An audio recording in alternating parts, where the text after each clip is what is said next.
What's your early read on the quality of the 2025 draft, both in terms of the top end talent as well as overall depth of the draft? Thanks. I think early in the season, it's far too early to tell the depth of the draft. I think, the depth of the draft is so subjective, and it's saying, the way that I view it, the depth of the draft is that the first round is very strong. You still feel like once the first round is over, you're going to be able to get a significant amount of value out of your early second round draft prospects. And then there's good options in the mid ranges. With that, I think in terms of what the top end of this draft looks like, I don't think it's, I don't think there's anybody that's of the caliber of a Connor Bedard or a Macklin Celebrini. I think James Higgins is an exceptional player. I don't think he's at the same level as those two particular players that were number one draft picks in the last two drafts.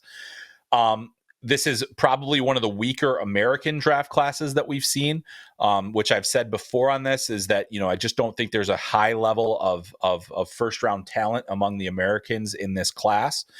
There are a number of players that certainly have the capability, but we'll have to wait and see as this goes on.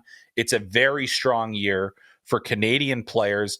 You think Porter Martone, Matthew Schaefer, Michael Misa, the list goes on and on and on. Those are just like some of the top guys, but you keep going down and down and further down, and you're saying, wow, there's a lot of real strong Canadian talent. Not a great year for Finland. You've got Anton Frundell among the Swedes, and there's a number of Swedish players that I think will go in the first round this year. It's a decent goalie draft as well. Usually when you start seeing goalies get projected into the first round, it kind of tells you a little bit about the draft, I feel, because I think if you had a stronger draft, you're not drafting goalies in the first round. This year we've got, a couple of goalies that look like they could be first round talents this year. So, I think in terms of the quality of the draft, I think it's probably, closer to average.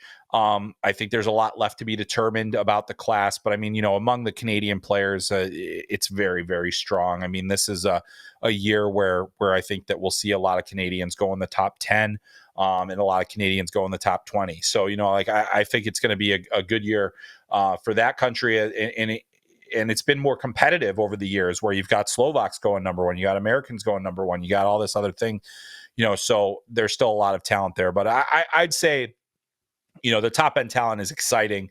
Matthew Schaefer being far and away looking like the number one defenseman this year. I don't think there's a ton of guys really challenging or stepping up to really challenge him for that.